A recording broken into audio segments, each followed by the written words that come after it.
2018 was a year of turmoil for Real Madrid. Despite winning the Champions League for the third consecutive time, they finished 17 points behind Barcelona in the league table. Madrid's European victory was even marred by post-match remarks by Cristiano Ronaldo and Gareth Bale. The former hinted that his time at the club was up, and the latter explicitly stated his displeasure at not being picked in the starting 11. Just a few days later, Zinedine Zidane, the coach that had led Real Madrid to the aforementioned European success, resigned from his position. Ronaldo, Real's all-time goal scorer, was soon to follow, living up to his promise after the Champions League final.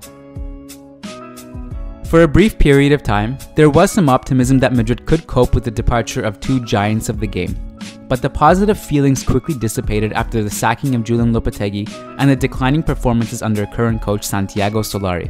As a result, the fan base lost what little patience they had and started pointing blame at a variety of culprits. More than anyone, Florentino Perez and the Real Madrid management have come under fire for not signing a star striker in the summer of 2018. However, a lot of the criticism is unfair.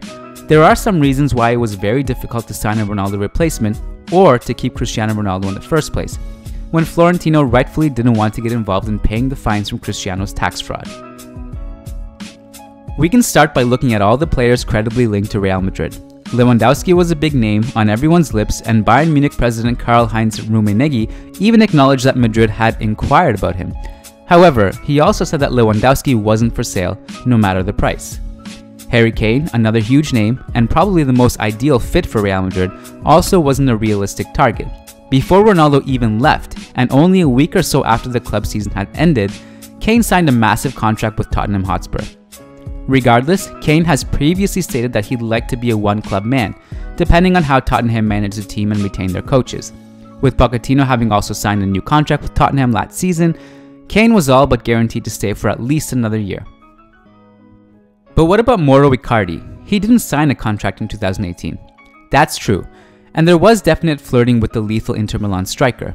Unfortunately, he came out and said that he didn't want to join Real Madrid in that moment of time.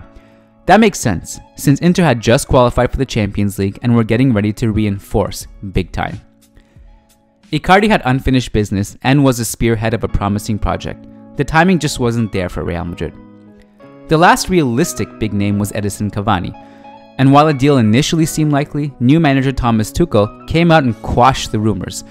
Not only was he adamant that Cavani was a big part of his project, but he revealed that the forward had no real desire to leave. When both the coach and the player want to stay put, it is very difficult to create momentum for a transfer. Beyond that list of players, we start entering the Gonzalo Higuain level of strikers. Yet, even Higuain was unattainable, at least for Real Madrid. Juventus needed him for a swap deal with AC Milan in order to get Bonucci back.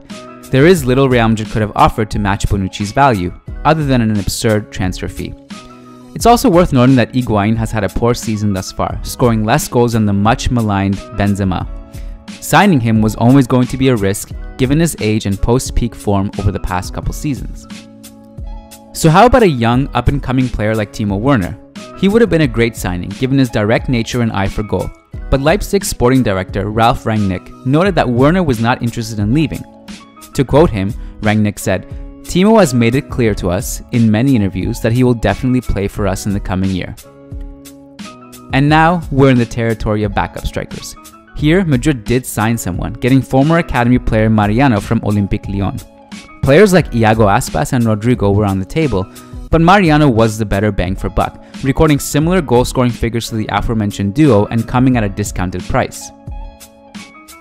By comparison, Rodrigo would have been around 70 million euros, and he hasn't even played well this season, scoring a mere 2 goals in 17 matches.